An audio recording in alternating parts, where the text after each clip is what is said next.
I don't know. You ever have the Jaws music in the background of your life? You know what I mean? Yeah, yeah, Yeah, yes, and yes, that's yes. and I noticed it, but it was so in the background that it was so normal for me. I was raised in New York as a New York Jew, and there, if anyone here is from New York, there's this. My family motto was "Things are never so bad they can't get worse."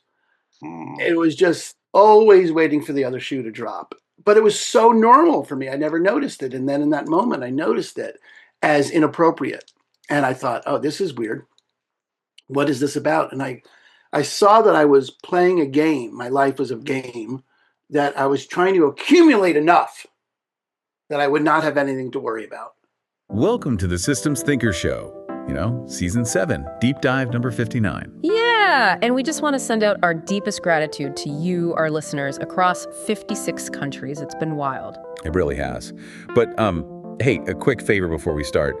Less than 20% of you are actually subscribed. So please hit subscribe or follow and share this with, like, 10 business associates. Yeah, that really helps us with the streaming algorithm so we can keep bringing you these best-in-class business cultural insights. Exactly. And just as a reminder, these deep dives focus on ways to improve team cultures, which perfectly complements the business playbooks you might already know, like Shift Happens. Right, and the Culture by Design, Power by Discipline series. Volume 1 and Volume 2 are out now, and you can actually pre-order Volume 3. Yep. All 4 books are available globally on Amazon and other online bookstores in the US, UK, Canada, Europe, Japan, and Australia. So they're everywhere. Literally everywhere. Anyway, today's deep dive is an interview with Hendon. He's the Chief Meditation Evangelist at the Mindful CEO. Such a cool title. And you should definitely check out his upcoming book, How to Live a Grateful Life in a Fruttered-Up World, which drops in the second quarter of 2026. Yeah, you can follow Aaron at aaronhendon.com. His mission is so interesting. He basically wants to help all people experience their agency and slay the dragon of hustle culture, one mindful moment at a time. Love that. Oh, and real quick, we have to shout out the sponsors that power this show.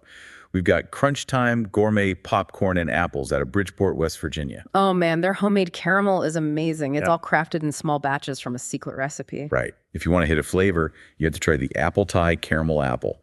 Fresh Granny Smith apples, homemade caramel, white chocolate, and cinnamon sugar. Just visit crunchtimewv.com. We're also spotlighting LinkedIn today, where the decision makers are. You can connect with Linear Johnson on there. Just send a note with the keyword systems so he knows you came from the show. And finally, Fundrise's Innovation Fund, ticker VCX. It gets you into high-growth private tech companies before they go public.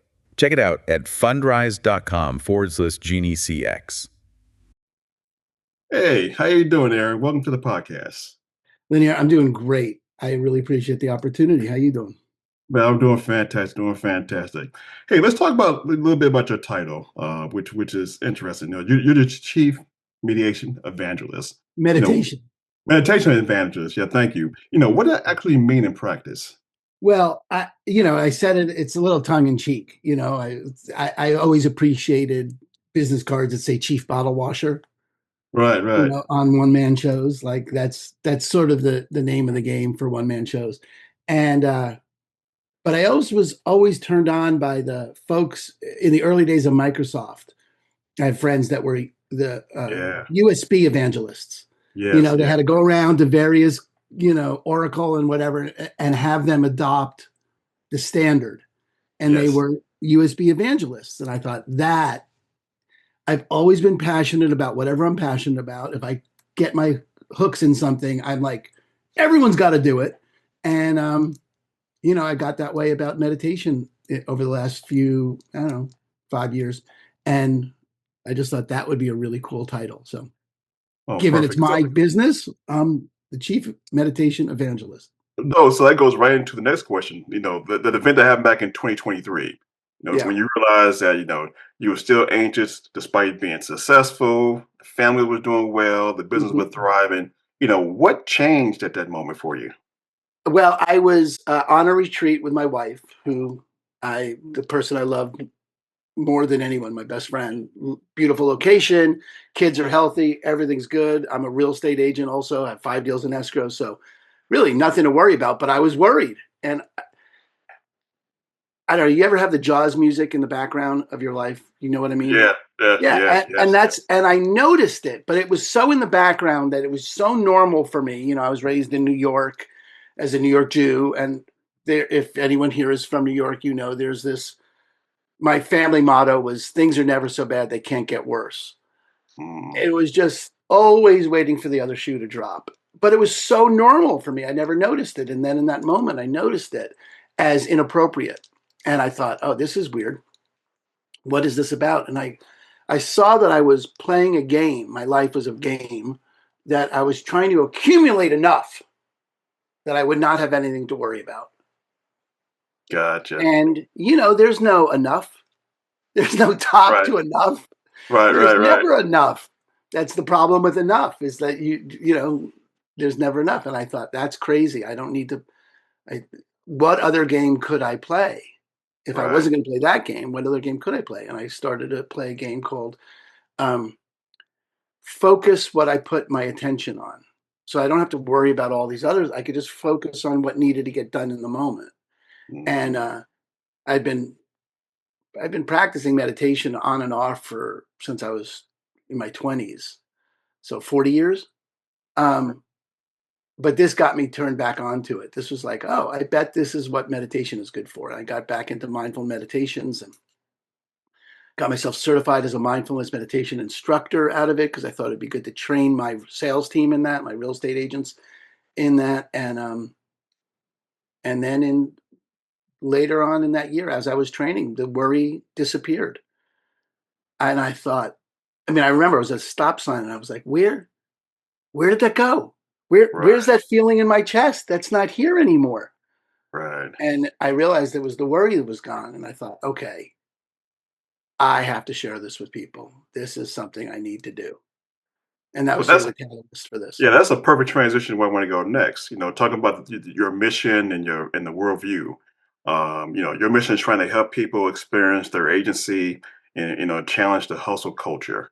Yeah. What do most people misunderstand about the hustle?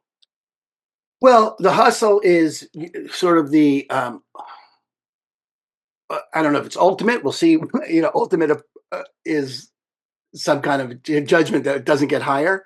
So we don't know that this could get worse. But right now, it's the peak of the Western mind over matter that the re- producing results is the only thing that matters. The end result of the game of getting enough. The what we call in real estate, my friends and I call the Lamborghini leaners. The Instagram. I'm on a Yeah, Lamborghini. That yeah, kind yeah, of yeah, yeah. influencer lifestyle. Like I have to have he who dies with the most toys wins. And I say it's the ultimate because human beings are already, in survival mode. That's our brains are always prediction devices, like Right, waiting right. for the next problem to happen. We are negatively biased. This is all Daniel Kahneman 101, but like we are biased towards survival, towards fear, towards loss, aversion. Those are things that are most important to the machine that a human being is, the mechanics. And then left unchecked, as it is in the West, it just turns into he who dies with the most toys wins. Right, right. And there's no agency in that because linear, there is not one executive, not one leader, not one person that would doesn't recognize that on their deathbed is going to think, oh, I attended too many soccer games of my kids. Right. No one's ever going to say that. And they know that. No one's ever going to lay on their deathbed and think, I can't believe I didn't close that merger. What?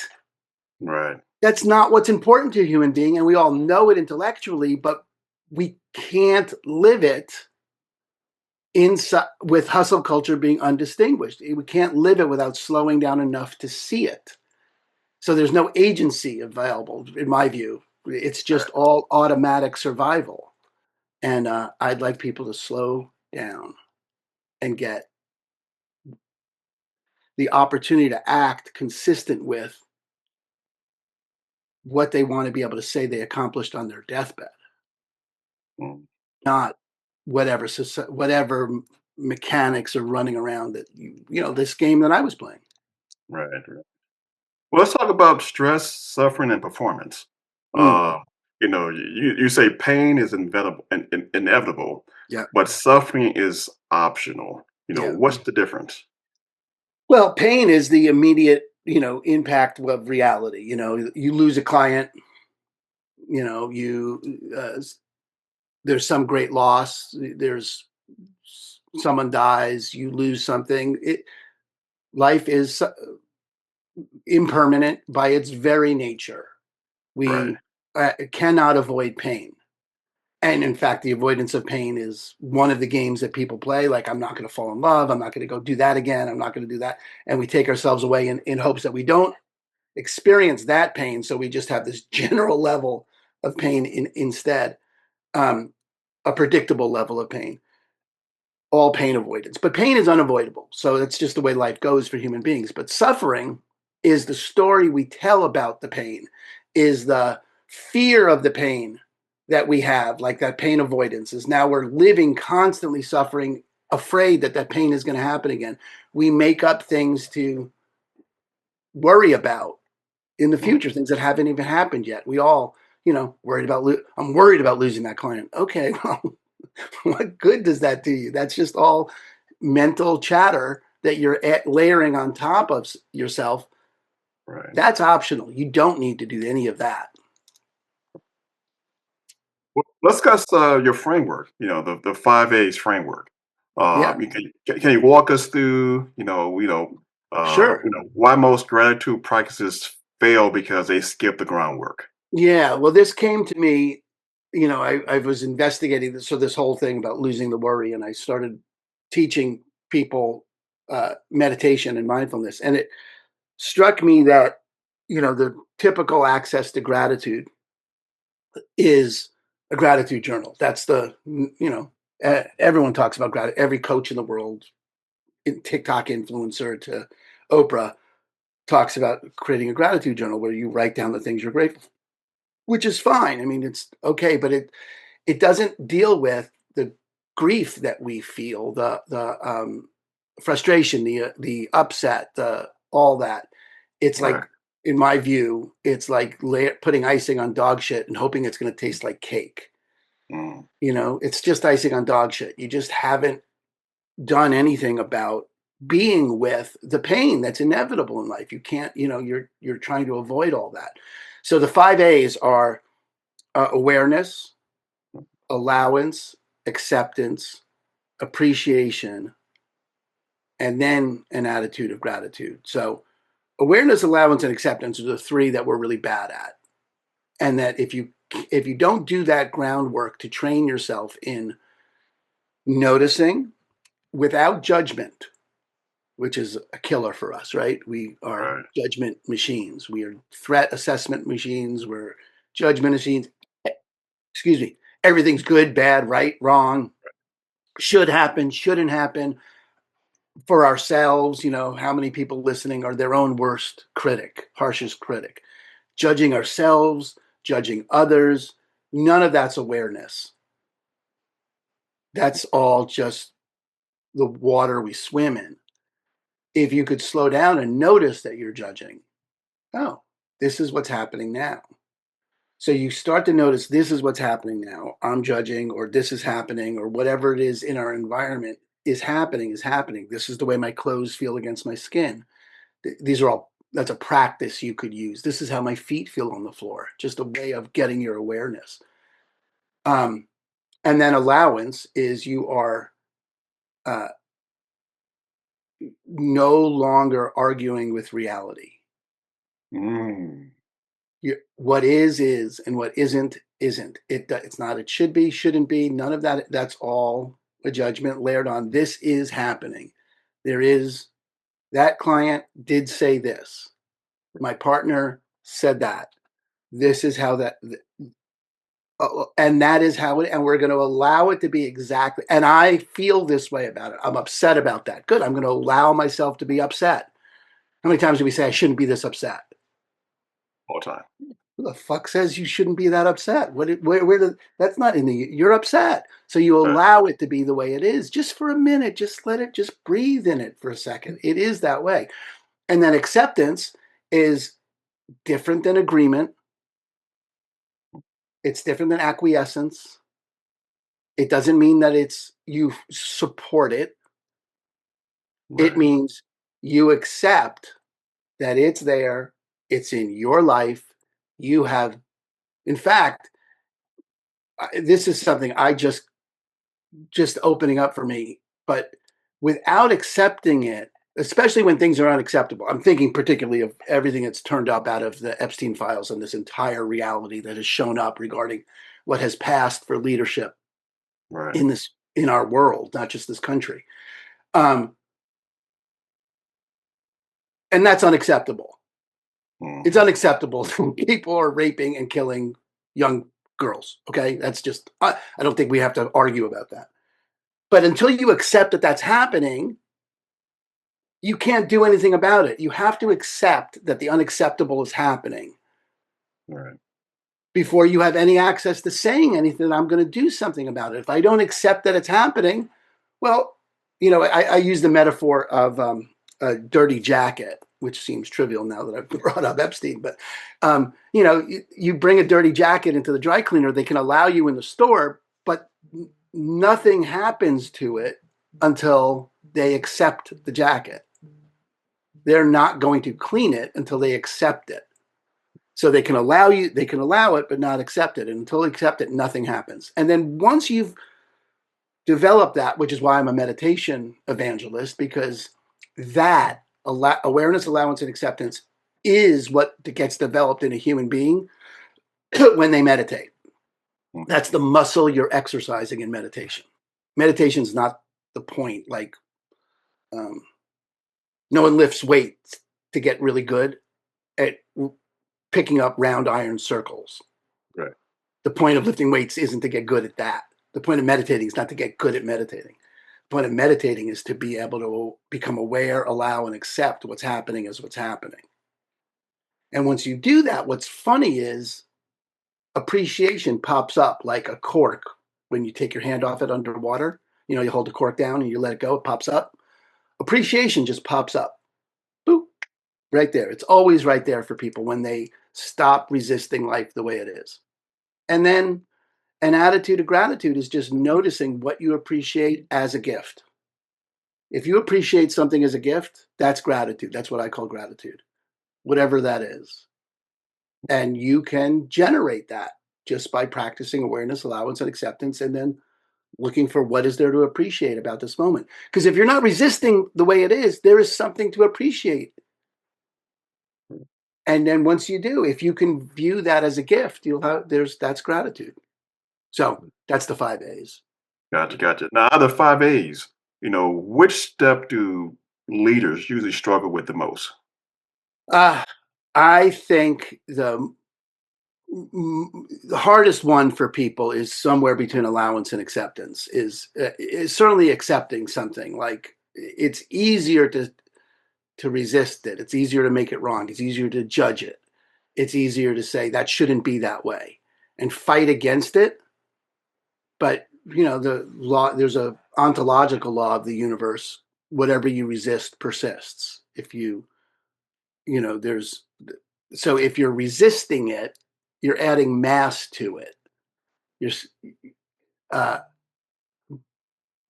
there's just not that's it's a really simple way to say that. So I think leaders generally fall down and if you're talking about leaders fall down in translating that into the people that they're leading, to elevating the people they're leading to their being able to allow and accept what is.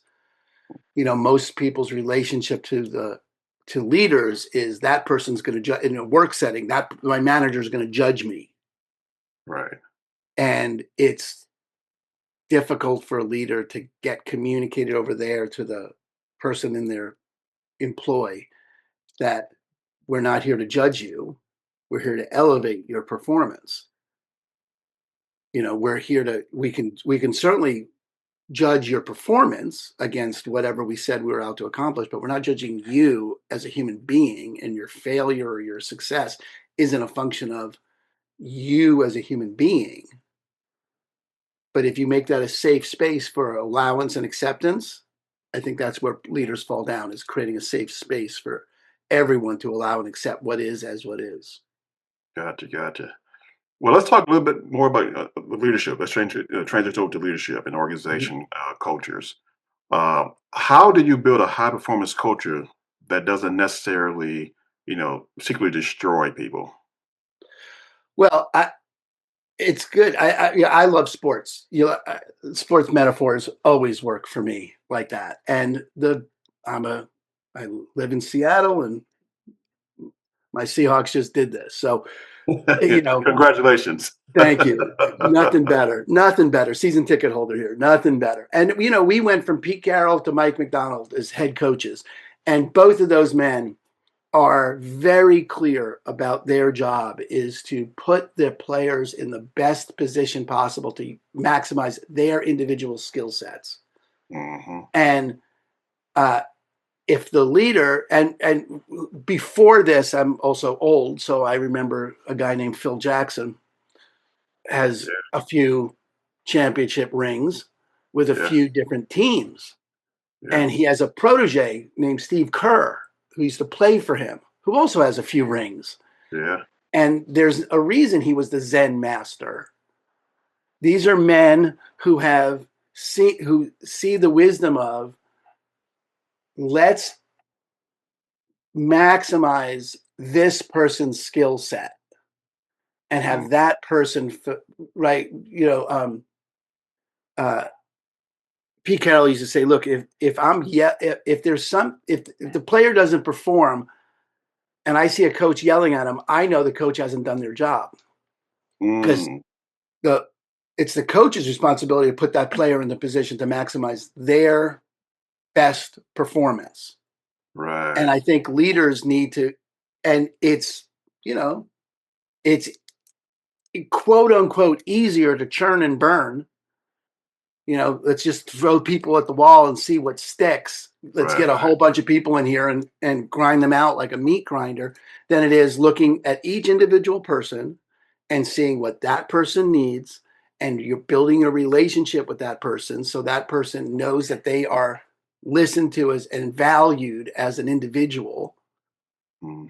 and that they're going to elevate their capacities in listening to what this coach is providing them, the feedback that coach is providing. So it's an issue of trust and creativity, co-creation, and creativity and partnership that, it's uncommon. You hear people talk about, Michael Jordan would only play for Phil Jackson. It wasn't like it, there's a reason. And no one was more competitive, I think, in the history of human beings than Michael Jordan.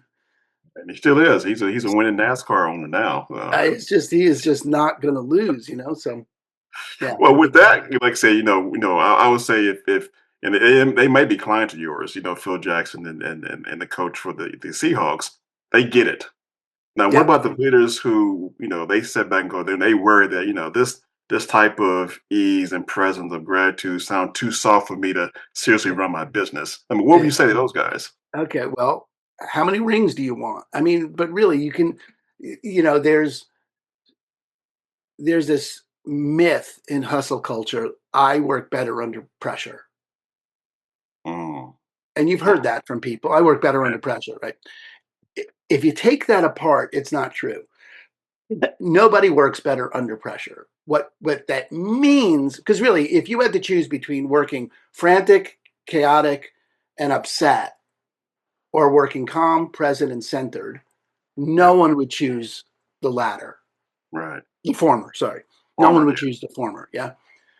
So what people who say I work better under pressure mean is, when things get pressurized, I am able to remain calm, present, and centered more than the other guy.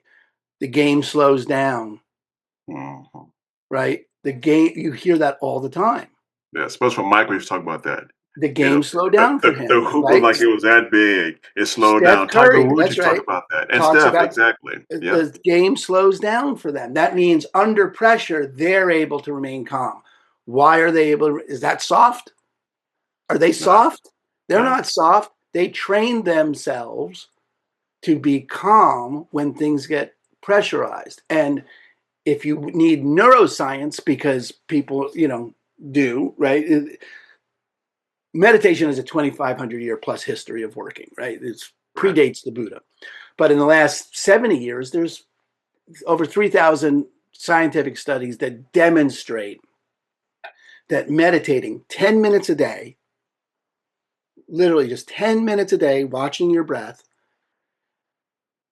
increases the prefrontal cortex, the size and the utility of efficacy of your prefrontal cortex, the reasoning part of your brain, and Really? it shrinks your amygdala, your fight, flight, or freeze mechanism. You're Really? physically training your brain the way lifting weights trains your body. You're Right. training your brain to be more responsive and less reactive. It's why when Tim Ferriss wrote Tools of Titans, Yep. Yep. the 200, interviewed 200 world's top performers, billionaires, and top performing athletes and performers. No single practice was more common. 85% had a mindfulness practice. Hmm. So you can zig when they're zagging, knock yourself out. Okay. Right. But Right. if 85% of the world's high performers have a mindfulness practice, you might want to consider it one of the best practices. Well, that's a good transition to this piece here, talking about practical application. Yeah. So as you're coaching, executives, what do you tell them first thing they need to do immediately when they get up in the morning, Uh, well, I don't know if you have to meditate when you first get up in the morning. I'm not particularly big on or it. just a simple Yeah, practice they it can do daily? matters when, but yeah, 10 minutes a day of quiet watching your breath. And get a teacher, learn how to meditate. You could do it from an app. It's fine. It's great, but my experience is that most people give it up if they don't have a teacher to answer questions for them, because there's this huge fear that they're not doing it right because it doesn't feel good, or my mind wanders too much or whatever, and a teacher will keep them on track. And so, but the point there is, find a way to meditate 10 minutes a day. And then there are, when I work with executives or performers or my sales team, we work on various practices that they can do. Like, before you go from the car into your home, good. This is a Navy SEAL practice, box breathing. Mm, 4 seconds in, hold for 4 seconds, 4 seconds out, hold for 4 seconds. So you do that 4 times and it's almost a minute. It's right around a minute. right. And just before you go pitch, before you go home, it just leaves you in the space, present, in the moment, available. There's a reason why the Buddhists and the Navy SEALs have the same take on this, which is a pretty diverse group of human beings. Yeah. Right. Buddhists Right. and Navy SEALs. You want to talk about soft? Okay. Totally agree. Let's talk about the Navy SEALs, how soft they are. But they both have this saying: we don't rise to the occasion, we sink to the level of our preparation.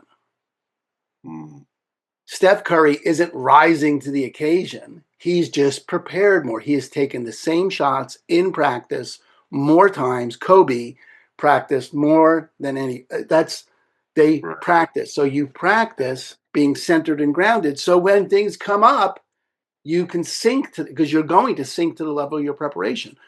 Meditation is that kind of preparation. Literally changes your brain. So find a way to meditate 10 minutes a day. And then there are any number of practices that you can do. The box breathing for a minute.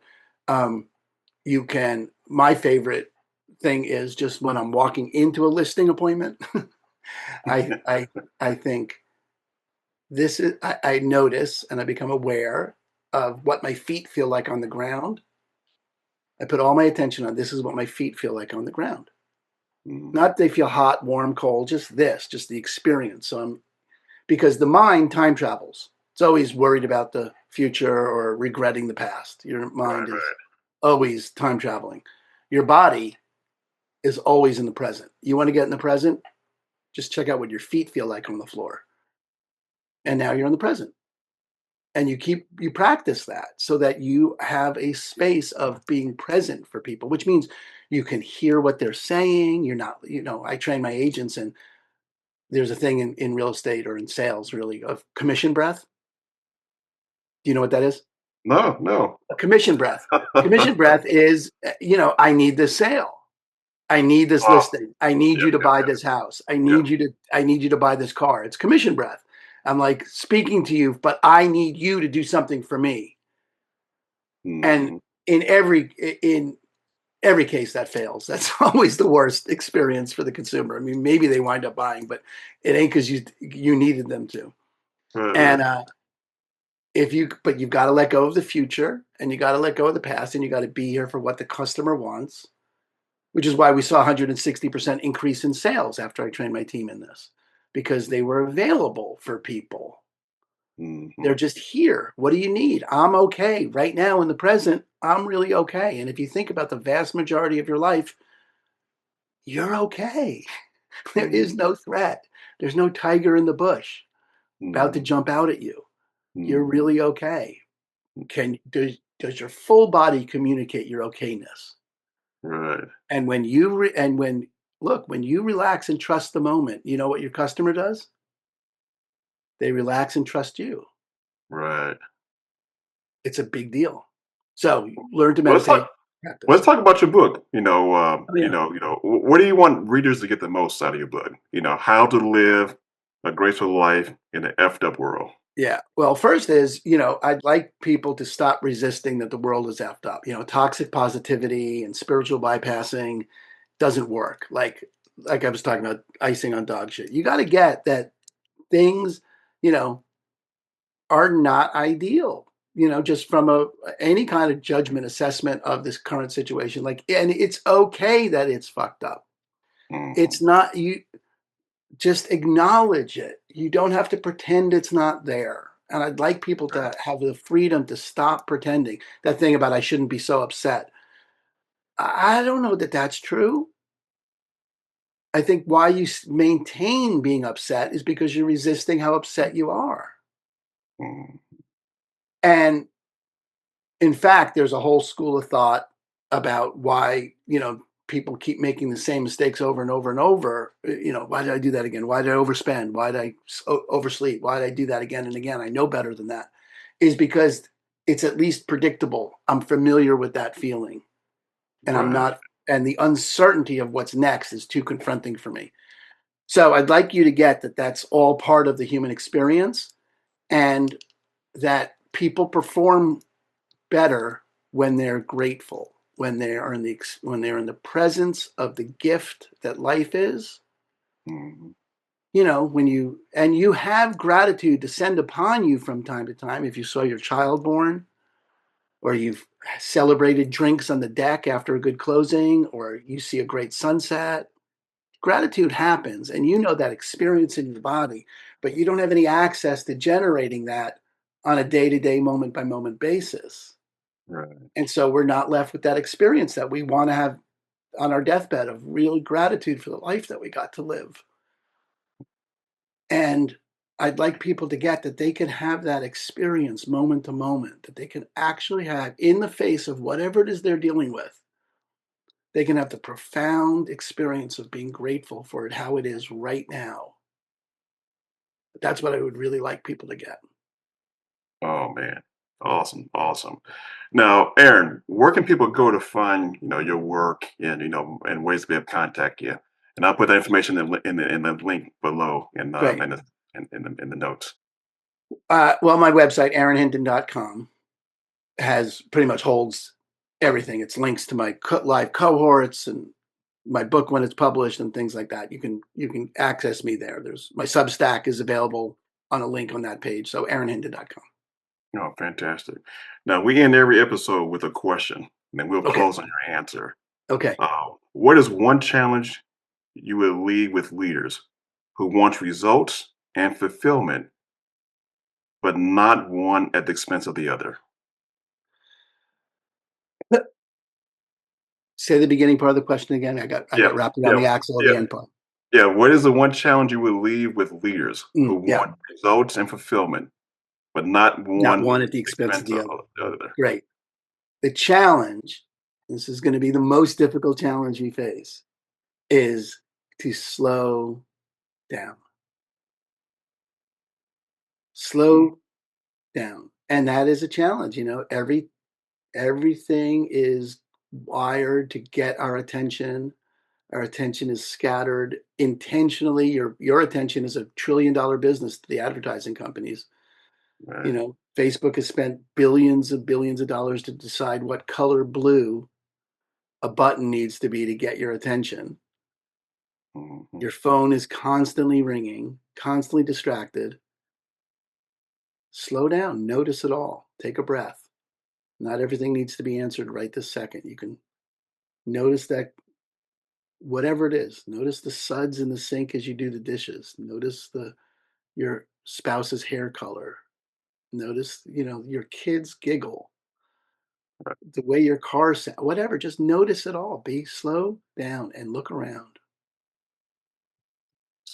Well, And Aaron, I know it seems disconnected to being able to right. produce results, but here's how it's connected, okay? Because Yep. that's fulfillment for sure, but you didn't talk about results. Here's why it's connected to results, because the only thing that produces results is action. I don't Bingo. think anyone's going to argue with me about this, yes? Right. And the only time you can act is when? Now. Now's the only time you can act. You can't act in the past. You can't act in the future. You can only act now. So if the only thing that produces a result is action, and the only time you can act is now, then if you want to increase your performance where it matters, which is now, you've got to transform how now occurs for you. Now needs to occur like an opening to act in new ways. If you want new results, you need to take new actions. Again, no argument here, right? This is like, you want the same results, do the same thing. Expecting different results from doing the same thing is insanity. So if you want new results, you got to take new actions, which means that now needs to look different. And it's not going to look different unless you slow down and look. So slowing down, fulfillment and results. Awesome. Aaron, thank you for joining the podcast, man. Wish you continued success. Like I said, feel free to reach back out to us in the future. We would love to have you again as a guest. Linnea, Thank you I so much. really appreciate the opportunity, and I can't thank you enough for the work you're doing in the world to empower leaders this way. Because I look around the world and I don't see, oh, we got enough leadership to handle That's not what I see when I look and I hear your commitment, and not just your commitment, but your actions are walking that walk. So thank you for doing that work. Well, thank you, man. Look, Yeah. good luck this year with the Seahawks, and Thank talk you. to you soon. Thank you. Take care now. Mhm. I love that. Well, before we wrap up this deep dive, please support our sponsors who make this all possible. Remember Crunch Time Gourmet Popcorn and Apples out of Bridgeport, West Virginia. Yeah, their small batch homemade caramel is perfect for game day, movie night, or just treating your team. Shop the flavors online at crunchtimewv.com. That's crunchtimewv.com. And if you want to go further in your career, LinkedIn Premium is designed to help you get hired, grow your business, or learn new skills. Definitely worth exploring if you're in a growth season. And of course, this segment's featured platform is Fundrise's Innovation Fund, VCX. Regular investors can finally participate in venture capital and access high-growth tech companies before they go public. Learn more at fundrise.com/VCX. For any additional information, please reach out via our website at karaswisher.com.